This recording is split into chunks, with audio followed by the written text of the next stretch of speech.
Today, I have the pleasure of sitting down with Micky Malka, Latin American businessman, investor, entrepreneur. He's the founder of Ribbit Capital, a venture capital firm targeting early stage companies that bring technology and innovation to the financial service industry. Micky, thank you for being here today. Well, it's good to be with you today.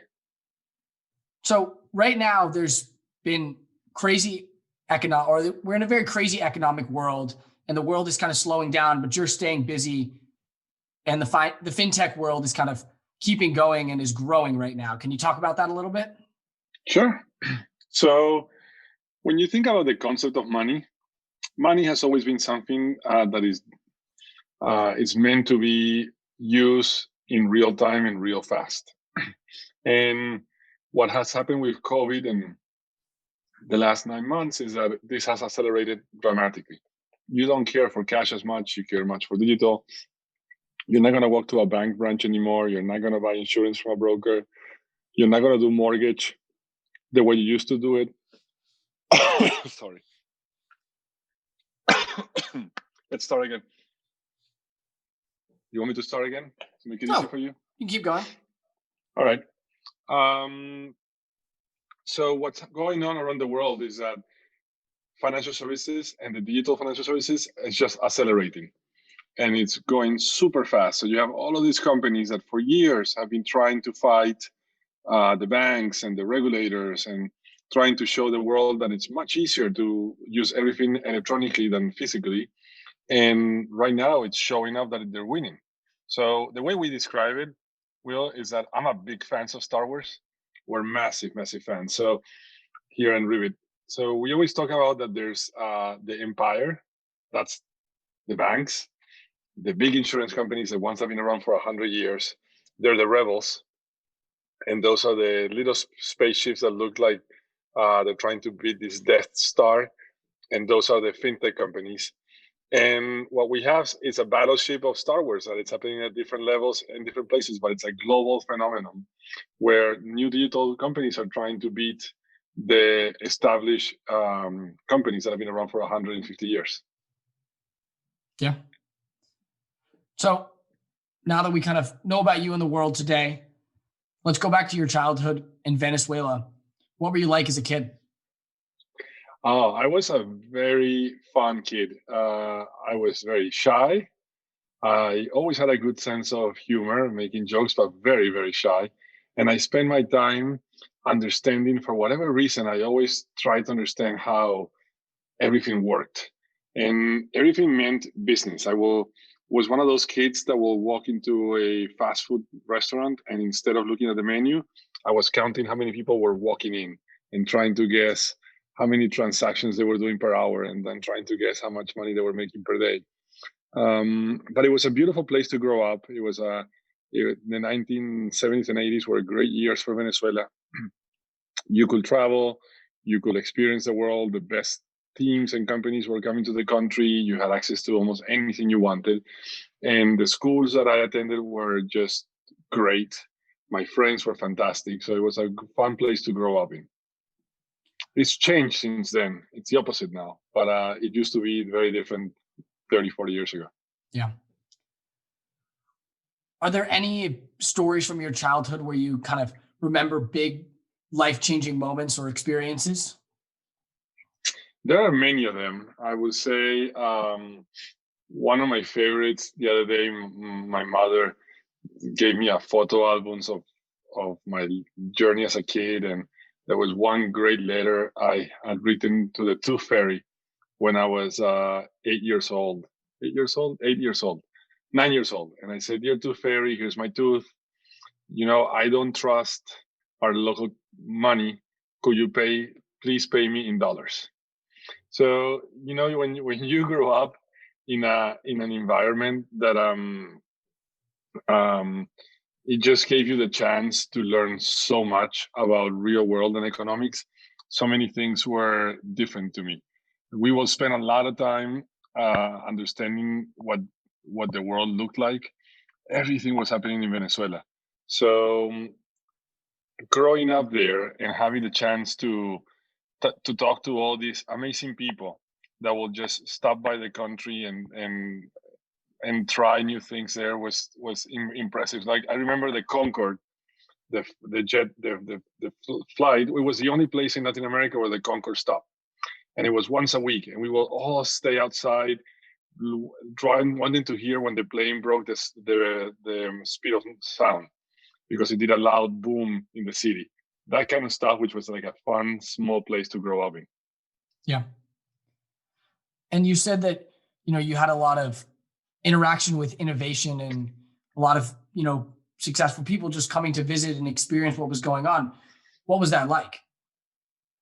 Well, it was a place where the best faculty teachers from the world will come and give conferences. Presidents from around in the 1980s, Venezuela was considered the best place in Latin America. So you had access to read every single US magazine you wanted to read. When a academic did a book tour, they came to Venezuela and was part of their program. So literally, you didn't have to travel to get access to all this information. This is way before the internet, right? So the more you can get your hands into reading stuff and listening to these people get interviewed on TV, you will just learn a lot more. And that was the kind of place where I had a chance to grow up. It was an emerging economy in Latin America, but at the same time, it has the closest connection to the US that any country had. Yeah. And living there, did your parents instill any specific values, or did that kind of really connect to the US culture and innovative and educational culture give you any particular values that you hold true today? I think the best values they gave me was hard work, pace out, get out of your comfort zone. The way I learned English is they threw me on a plane when I was 6 years old. I had no English whatsoever. Just I only knew yes and no. And they put me on a plane. They sent me to Philadelphia, and they put me on a summer camp for 8 weeks without any contact with them, just by a phone call once every 2 weeks. And they just showed me the level of what you need to have the instincts to survive and to win. And those are probably the best values that you can ever ask for. So it was always in love and care for, but then the values of being independent and knowing how to thrive no matter the situation. Were there any other particular moments where they helped instill these values of hard work and getting out of your comfort zone? When I started my first business, I was 14.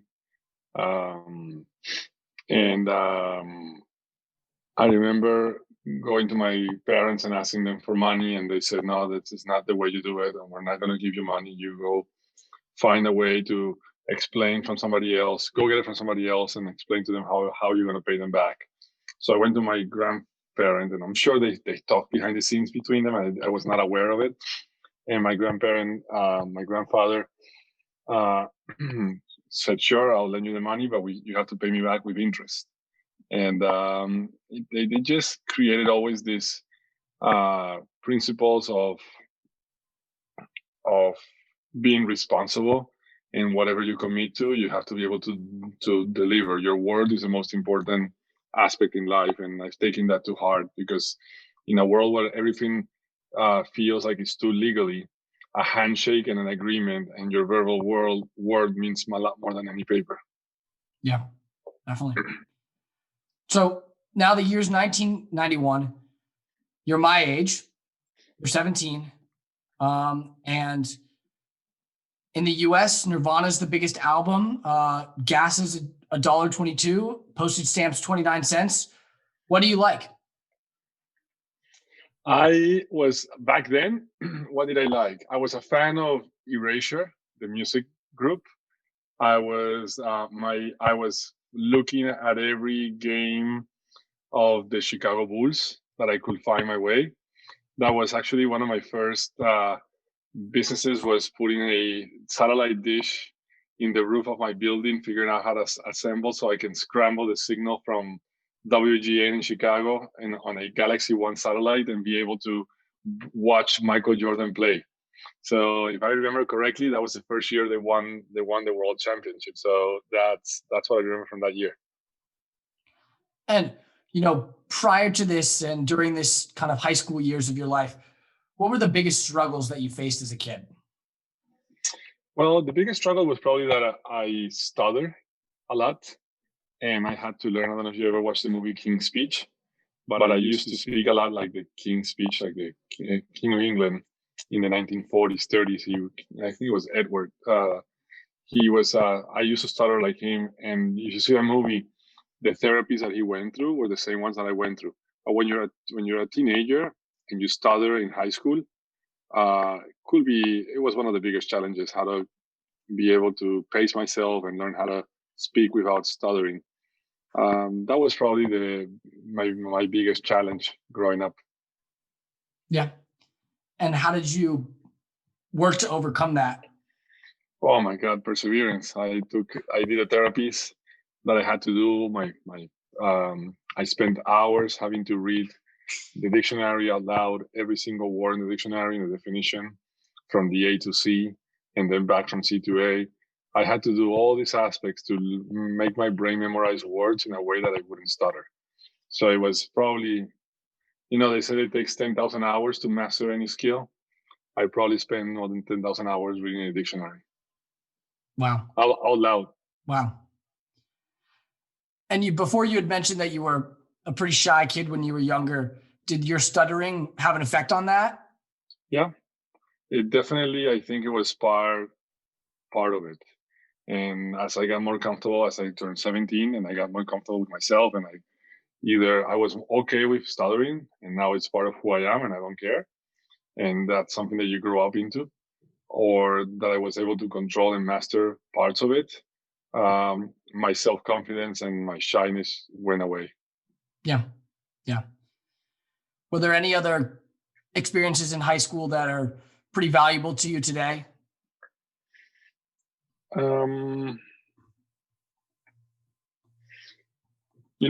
high school, we did a trip to Israel. It was in the US. They have a name for those kinds of trips. It's your first trip when your birthright, I think it's called. But we did it when we were in 10th grade, going into 11th that summer.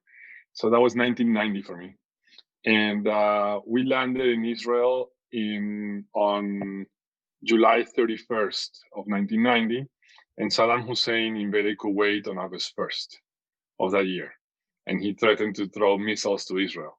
So one of the lessons I learned during that time was that we were 100 kids. We went from the same school to do this trip, and 85 of them were asked by their parents to return home. And there were 15 of us who just said, no way. We want to learn. We want to be here. We want to be part of this. And I got to give credit to my parents for letting me stay. I don't know if I will do the same to my kids these days. It's a funny question I will have to ask myself in the next few years. But staying there and watching how a country prepares to war, and how my parents supported me, and have gas masks in our rooms where we were staying for any kind of thing, was just one of those things that it's imprinted as one of those moments where you learn so much. And the friends that were there, funny enough, all of us have kept a close contact over the years, just from experiencing 3 months together during what was a very sensitive time in the history of Israel. Yeah. And what did it feel like being there in a war zone, in a place where you didn't really have any security at all? Well, it was not a war zone yet. It never happened. They only launched a few missiles, and nothing bad really happened after the whole thing. But it was the first war in almost 20 years. So it was quite interesting to see in person. You felt the connectivity. You felt how people connect to each other when there's a common enemy. And we may all have our different points of view every day, but when we all connect for one big reason, what you see and what you learn from it is just amazing, how people are willing to evolve much faster than you would expect. And that's what I've learned that way. I learned that there's always, when you can find a common goal or a common enemy to go against, humans are an amazingly capable machine to adapt and win. And like now with COVID, right? We have an enemy in COVID, and the amount of technology going into vaccines or treatments in 8 months is decades. Yeah. And that is the same thing you see now in a war. It's the same kind of phenomenon. Yeah. And what about standing up to, or not necessarily standing up, but, you know, having your parents allow you to stay? What did it feel like to kind of have that respect and freedom? I think it shaped a lot of, again, it's one of those things that you don't understand then, but you realize over time that they shape who you become. Um, giving teenagers the independence to find um, their value systems is crucial, and sometimes it's hard to do. But in this case, for them, it was the right thing. They trusted me. They trusted I was not going to make a stupid decision, and they trusted that I will be responsible. Now, did they overtrust? Maybe a little bit, but that's life. That's how it goes. Yeah. So when you return home, Venezuela has started to kind of fall apart.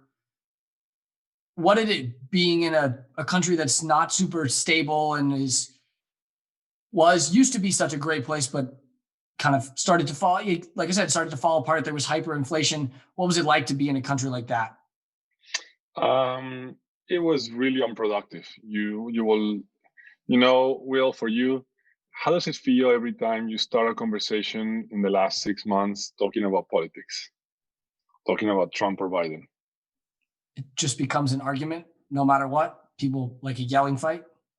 Yeah, and you spend all this quality time. One of the things I always envy when I compare the 1990s in Venezuela to the US when I came here during those years was that in Venezuela, every meeting, no matter social meeting, family gathering, business meeting, school class, had the first 20 minutes, you had to talk about politics somewhere because there was so much noise. And if you added up the number of hours that you spent doing that, it was so much unproductive hours in life. And it just created nothing but anxiety and nothing but insecurity or not knowing what the future looked like. That's how it felt like. It feels like right now it feels here. I thought I came to America to avoid that, to not have it again, because here you will never talk about politics for more than 2 minutes. But the last year and a half or maybe 4 years have just reminded me what was Venezuela in the 1990s, where you couldn't get away from the conversation and spend hours talking about this topic on a monthly basis.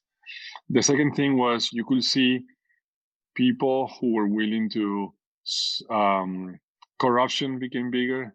So you could see people getting really, really rich from being corrupt. And then you started to see more poor people than you've ever seen together. So the extremes of wealth and poverty were getting out of control, which meant more crime, more insecurity, more envy. And then you spend more of your time protecting yourself or justifying it than living a life. And that's how it feels. You are free, but you're not free because there's 10, 20 things you cannot do anymore. That's how it felt. It slowly felt like, and it was very slow. It was not fast. It was not overnight. It was not a revolution that happened one night over the next one. It just was years and years in the making. And when you look back, it's obvious that this is a slow motion picture. It's not a ultra fast and 100-meter sprint. And personally experiencing that slow loss of freedom and seeing the growth of the kind of income equality gap, what effect did that have on you in the long run? It just told me that was not a place I wanted to be long term. It's not a place where I can responsibly be a business person without being corrupt. It showed me that it was not a place where I will raise a family. It showed me that no matter how much good you want to do, it's much bigger than one person, and it's just hard when the incentives are not aligned. And then it just opened my mind to think different, to think, hey, maybe my life is not here, and what's out there, and open my mind to technology, to the internet, to living abroad, to experiencing other countries, to move around, and that's what triggered. I was 20, 18 when I started my first company, 17. And a year into it, I was just already starting to travel and figure out what else was to do with this company outside Venezuela. And that mentality, to kind of expand your mind and engage in different things and even just move your location is a difficult idea to kind of grasp and follow. How did you know that that was the right decision to make, and how did you get to that decision? Um, so I think it's genetically embedded. I don't have any other way to explain it. Um, so my family has not been in the same country for more than one generation for the last 4 or 5 generations. And they've moved around for different reasons, sometimes religious, sometimes political, sometimes wars. But maybe I'm more prone to it. It just happened to be that I was born there, I grew up there, but it doesn't mean that it was my place to be. Um, Second is this idea that the world is much bigger than any one country, that a country is a imaginative limit of ideas that one puts in your head, but the world is much bigger. So the freedom to explore is always been um, important to me, just to be able to not construct to what everybody else does. Are there any moments of exploration that helped you figure out that was, a life value that you were going to live by? I think it's daily. It's just not accepting the status quo. It's just asking always the question, what else? What am I missing? Like putting myself in the other person's shoes and what's the other person seeing that I'm not seeing.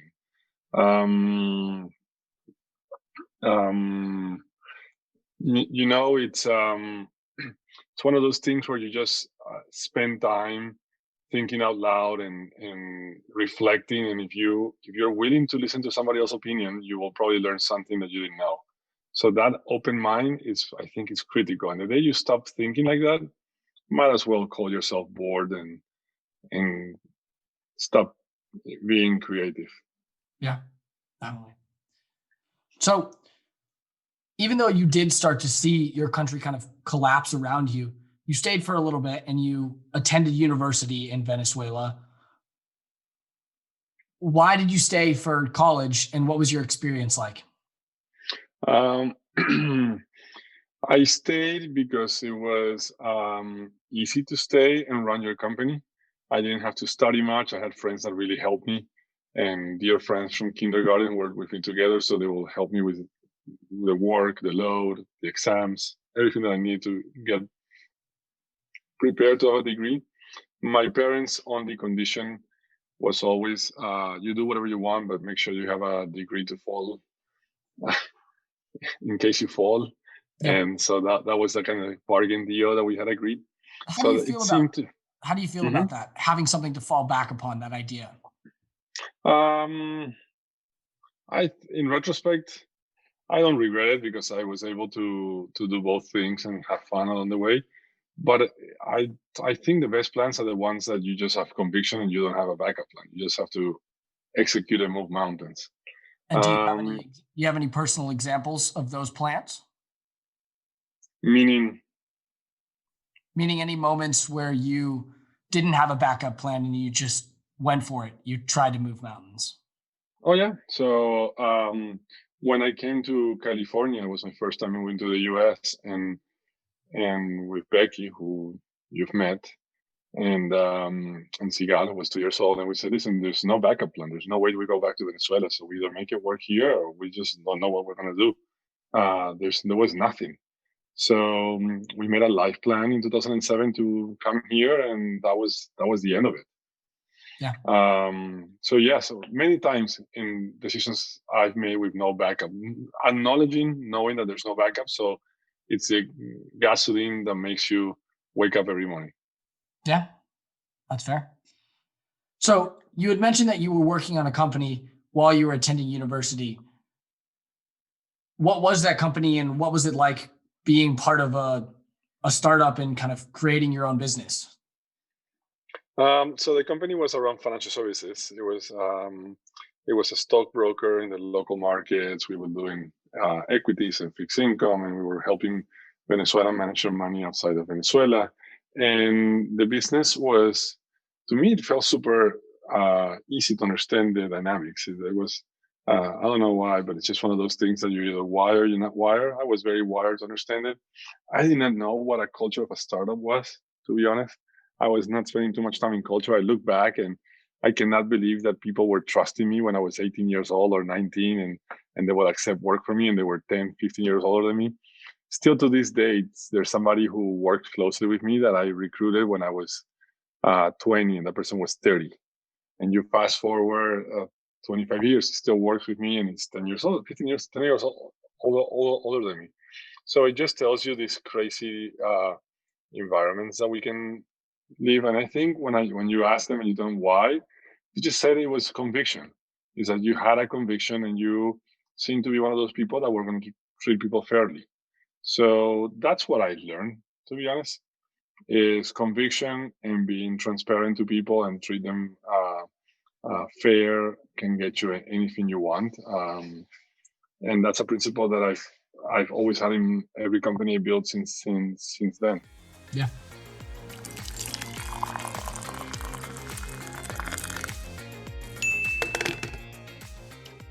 So before we move into your professional career, let's take a break and let's go to a segment called the coffee break, which is where you can tell a story from any part of your life, no chronological order, that was funny or just plain up embarrassing.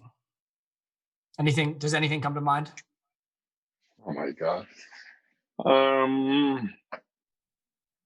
All right. So you've interviewed Wences.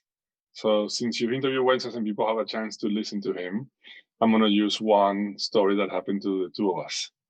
We got introduced when we were both 22 or 23 years old.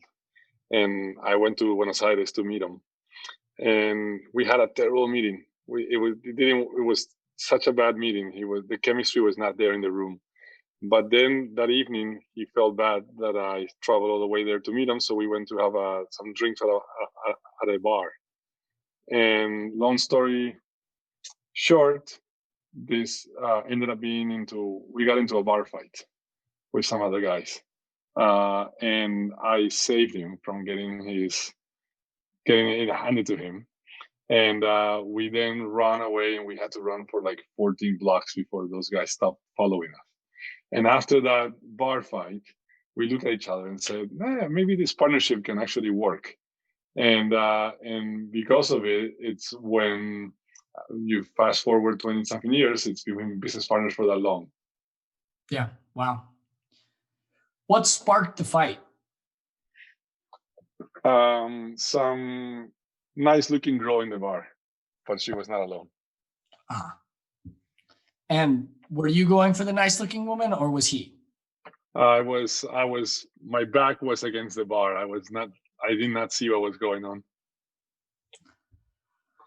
Okay. Now, is that a good one for you? Yeah, that's perfect. So now back to kind of the serious nature. Your first company was a FinTech company. When did you know that was what you wanted to be involved in and that was the space for you? I think I knew since I was 6, 7 years old. I just knew.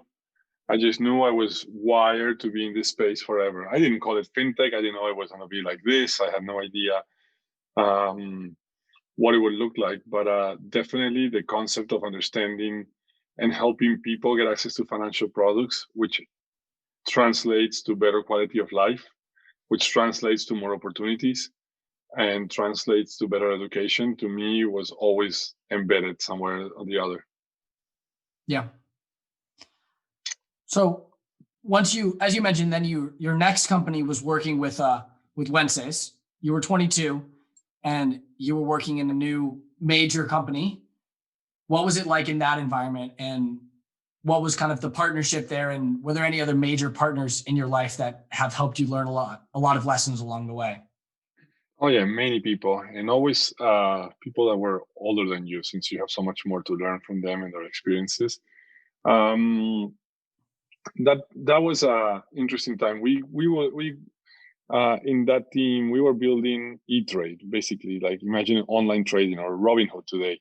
We were building the equivalent of a Robinhood, but bear in mind in 1998, 99 for Latin America.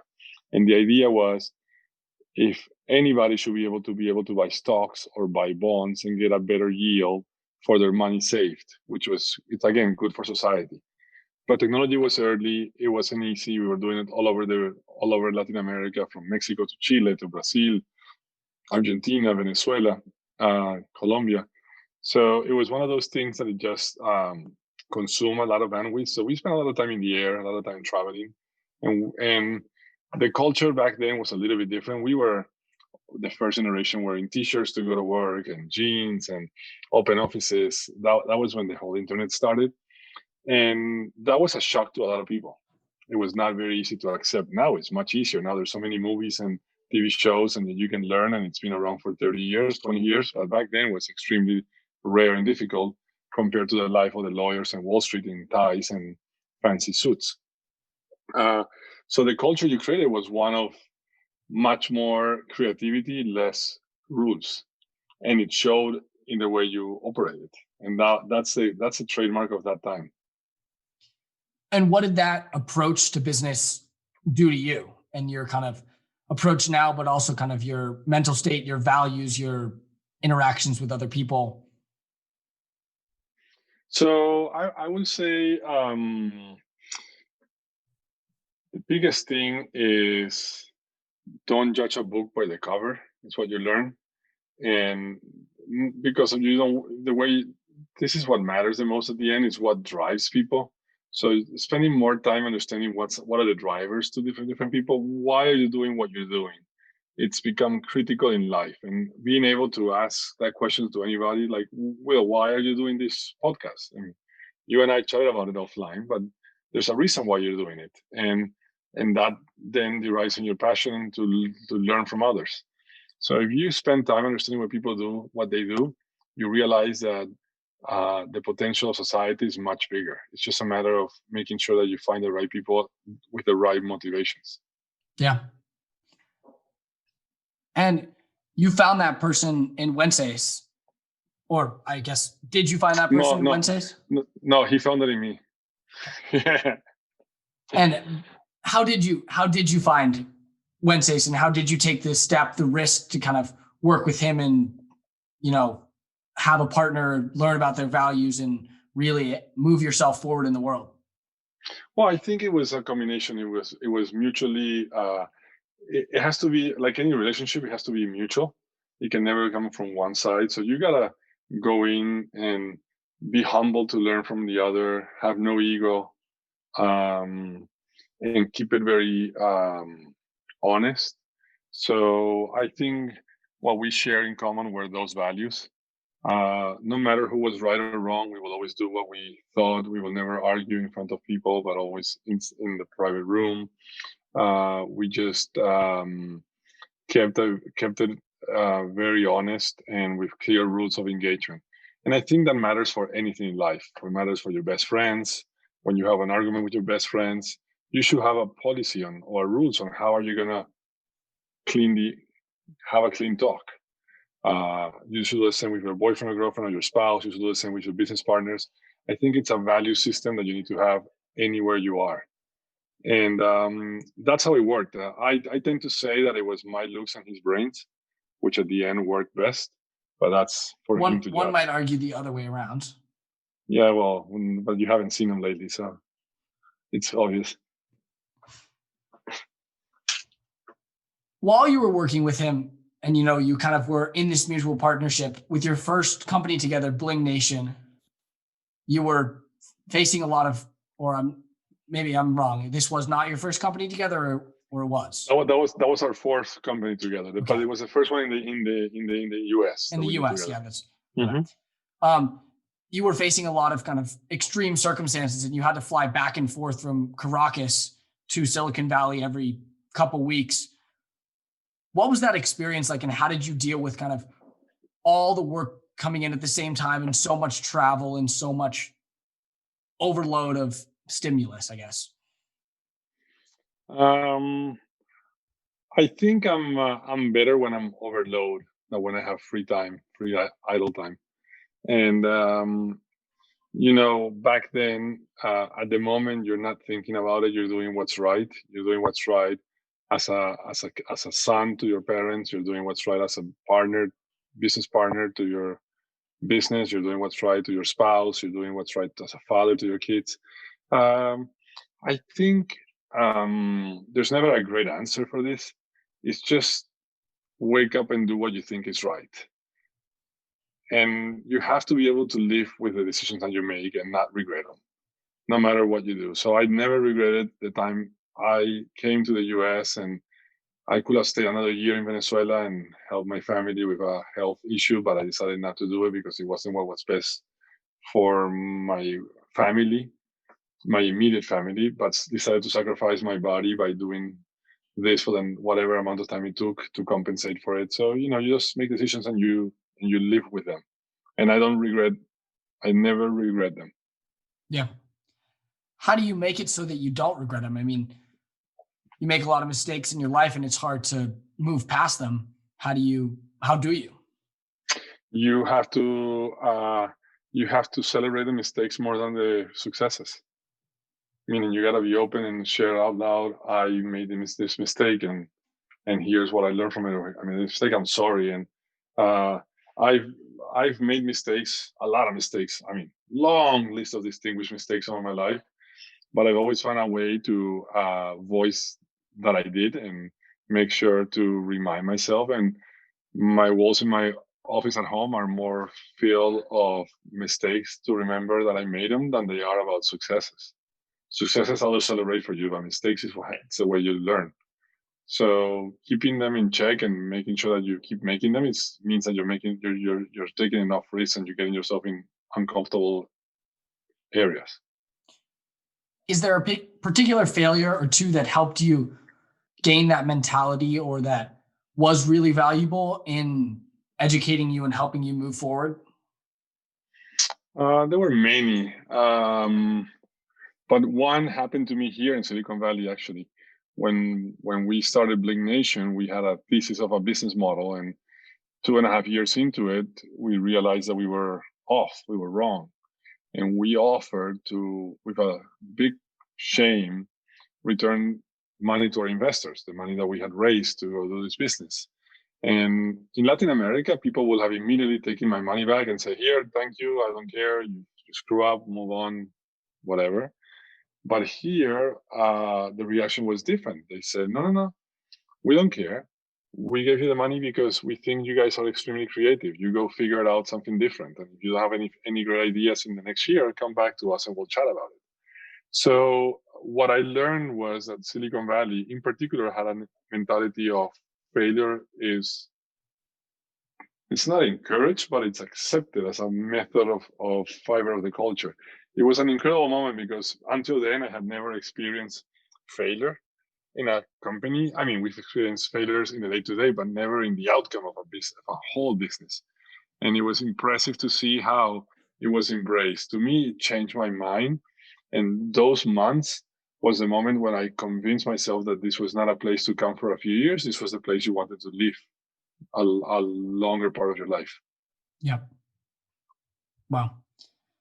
And that different change in mentality of kind of accepting failures, how have you utilized that in your own life? That these Silicon Valley board members showed you?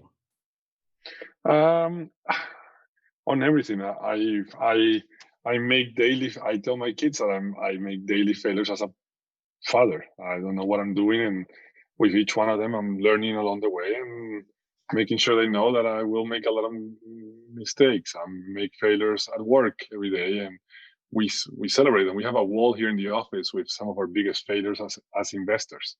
It's fun to have that wall instead of the wall of glory. We learn more from it. So I don't know. I think it goes hand in hand with your culture. Yeah. In a different kind of note, were there any moments that were big breaks for you that you realized you did something right? Oh, many, many, many, many times. And I always say that we are lucky. 80% of what we do is luck. But luck is not something that you just sit on the couch and you wait for it to land on your laps. You got to go out there and find it. And you got to hit the road and spend time in the road. But I would say that I've had much more luck than failures in life, but I probably have worn more shoes and used more rubber and spent a lot of time out there than most people have to.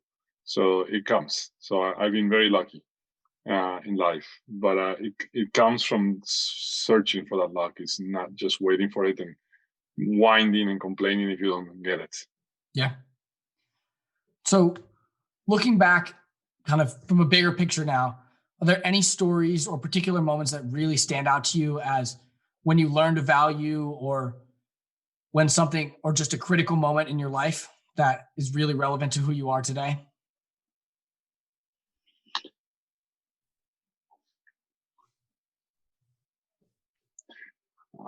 It's a hard question, William, because I think we are the combination of multiple failures and successes in life.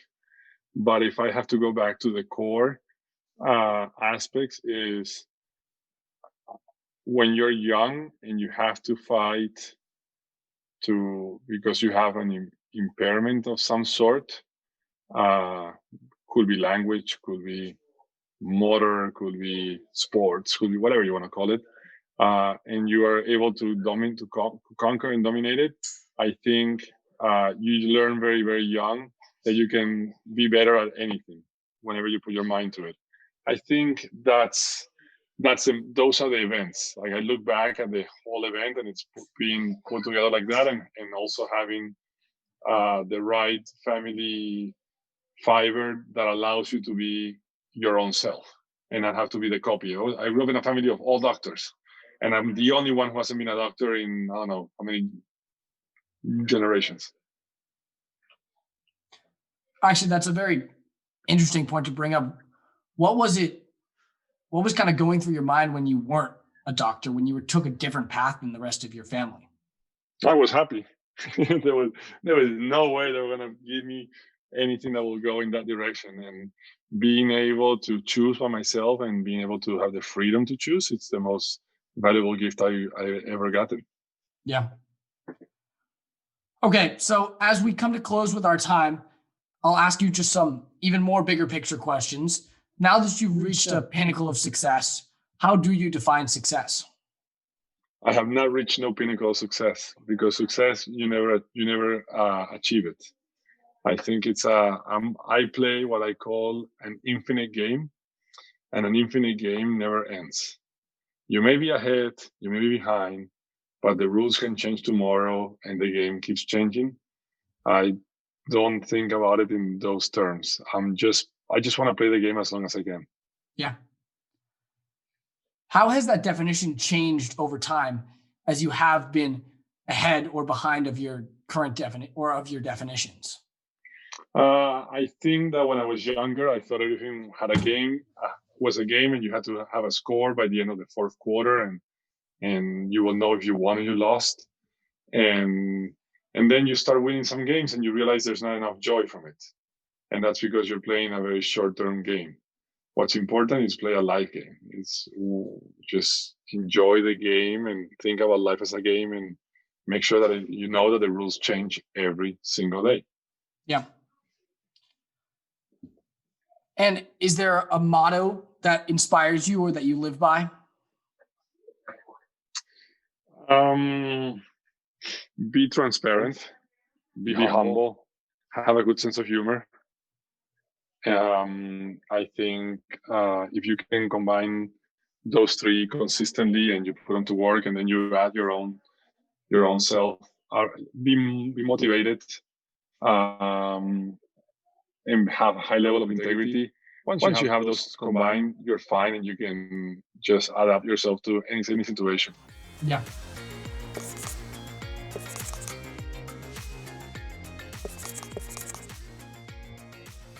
So as we close, I'll go to our final segment, which is called the PowerPoints.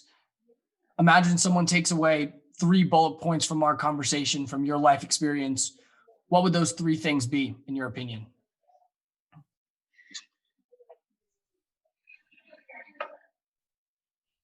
There's no winning and losing in life. It's just being ahead or being behind.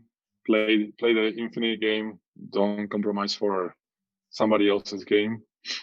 Number two, always tell the people that you love or that you appreciate. Tell them consistently that you love them and you appreciate them.